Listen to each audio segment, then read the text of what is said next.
Bonjour à tous et bienvenue, je suis très content de vous retrouver pour un nouvel épisode des Disparus d'Europa Park, l'émission qui retrace avec vous l'histoire des attractions et événements maintenant disparus du parc. On va aborder aujourd'hui le cas d'une attraction à l'histoire et au passé incroyable mais vrai, mais dont la fermeture a été complètement éclipsée par celle d'Eurosat.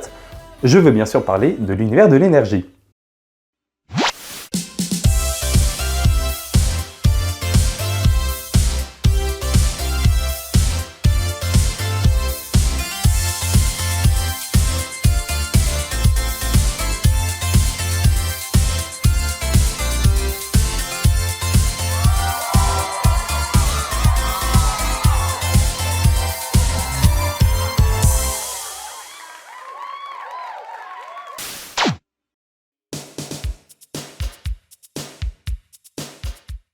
Et je vous vois arriver, pas la peine de chercher dans l'histoire d'Europa Park une attraction avec un tel nom.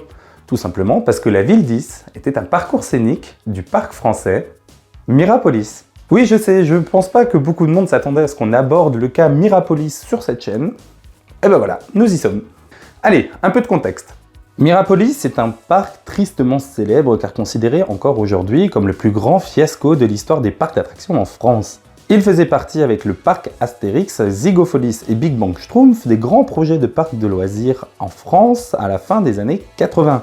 Fermé à peine 5 ans après son ouverture en 89 pour cause d'ingérence, d'ambition beaucoup trop grande, de manque d'attraction, d'un thème de contes et légendes françaises qui, finalement n'intéressait personne et j'en passe et des meilleurs, Mirapolis est un cas d'école très intéressant dans le monde parconautique et je ne peux que vous inviter à aller visionner la vidéo d'Archéotoys sur le sujet si vous voulez en savoir un peu plus. Car de notre côté, on va se contenter d'aborder le cas de l'attraction La Ville 10. Alors, situé dans la zone Le Pays des Légendes, il s'agit d'un parcours scénique ou aussi appelé Dark Ride en langage parconautique qui vous embarque dans des omnivers, c'est des petits véhicules pour 2 personnes pour une visite de la ville d'Anglouti 10. Alors la ville 10 tire son origine d'une légende bretonne mettant en scène Dahu, une princesse / sorcière qui aurait fait engloutir la cité sous les eaux. Le parcours était jonché d'animatronics et d'effets en tout genre, souvent assez effrayants quand même, vous donnant l'impression d'explorer la ville sous-marine, maintenant infestée de créatures. L'un des animatroniques majeurs de l'attraction était une hydre gigantesque à 10 têtes. Pour rendre l'illusion de s'enfoncer dans l'océan encore plus réaliste, il faut savoir que l'attraction a été enterrée jusqu'à 14 mètres sous terre. Ajoutez à cela une musique bien angoissante, bien synthé fin années 80, on sait pas trop si on est sous l'océan ou dans l'espace et vous obtiendrez une curiosité qui aura effrayé quand même pas mal de visiteurs à l'époque. Le parc fermera donc en 91 et restera tel quel quelques temps avant la destruction progressive des bâtiments et que les attractions encore en état sont à racheter ou récupérer par des collectionneurs, voire même d'autres parcs notamment. La ville 10, ou plutôt les gondoles et les rails, vont directement taper dans l'œil du constructeur même de l'attraction, McRide, qui décidera de récupérer l'attraction pour l'intégrer à son propre parc de loisirs, Europa Park.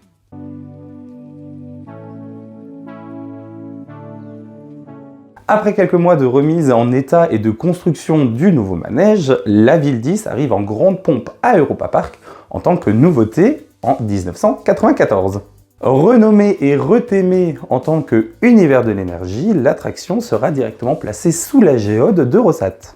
Concernant le thème et le nom de l'attraction, sachez qu'ils ont été directement repompés du pavillon Universe of Energy d'Epcot, un des parcs de Walt Disney World. Avec juste au-dessus Eurosat et sa géode, et maintenant une attraction repompée d'un autre pavillon d'Epcot, j'imagine qu'on n'est plus à ça près à ce niveau-là.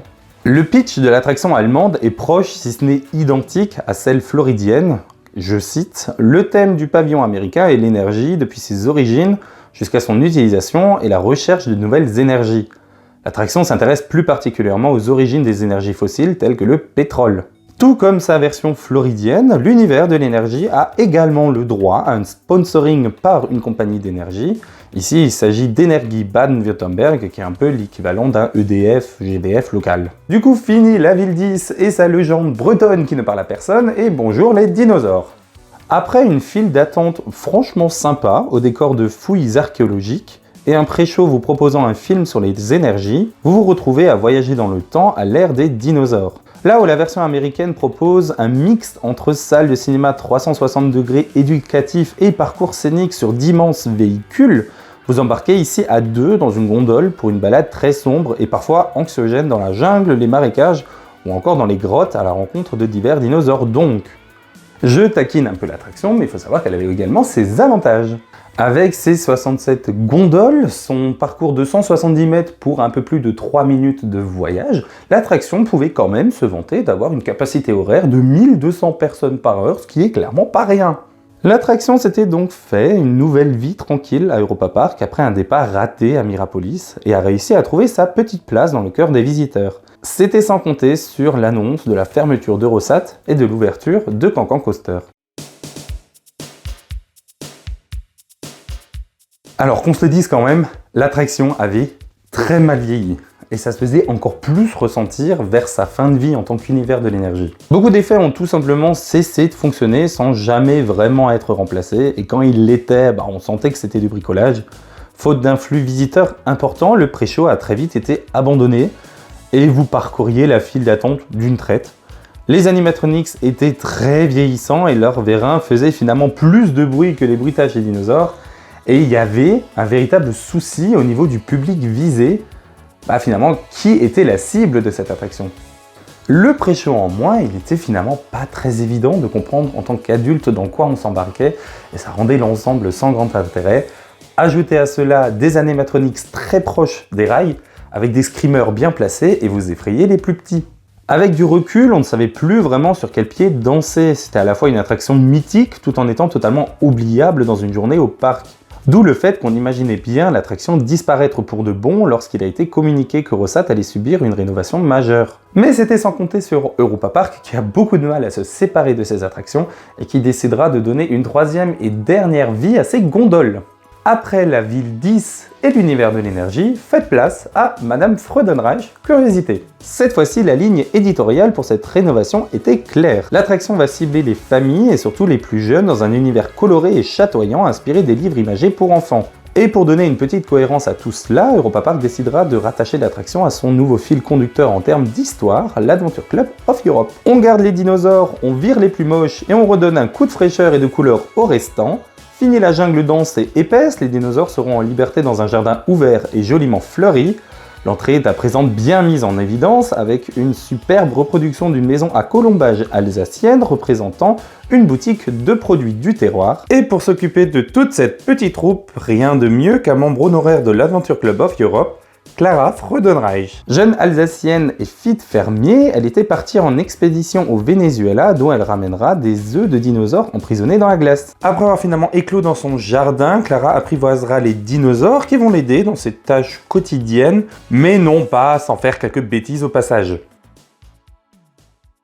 Les disparus d'Europa Park doit sûrement être ma série de vidéos préférée sur la chaîne. On démarre toujours avec une idée de sujet à aborder, des fois on le connaît déjà très bien, des fois on le connaît pas du tout, et des fois comme dans le cas là, on pensait le connaître. Du coup c'est toujours un plaisir de se replonger en tant que petit historien amateur dans le passé de ces attractions-là, et avec l'univers de l'énergie en l'occurrence de surprise en surprise.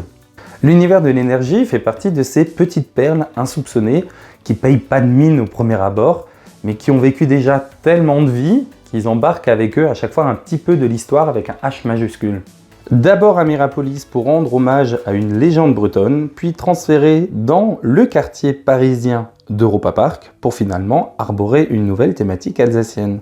Finalement, et avec un peu de recul, n'y a-t-il pas plus bel hommage à la France et à son héritage parconautique que cette attraction à Europa Park? Si tout comme moi, vous avez connu l'univers de l'énergie, ou alors même encore avant, si vous avez eu la chance de découvrir la ville 10 à Mirapolis avant qu'elle ne ferme, vous avez l'espace commentaire pour nous raconter tous vos souvenirs, ou alors directement sur nos réseaux sociaux. Si cette vidéo vous a plu, n'hésitez pas à vous abonner pour ne louper aucune prochaine vidéo des disparus d'Europa Park. Et d'ici là, restez passionnés, mais surtout restez en bonne santé. C'était Antoine, vous étiez sur EPF+, et on se retrouve très vite pour de nouveaux projets. Salut!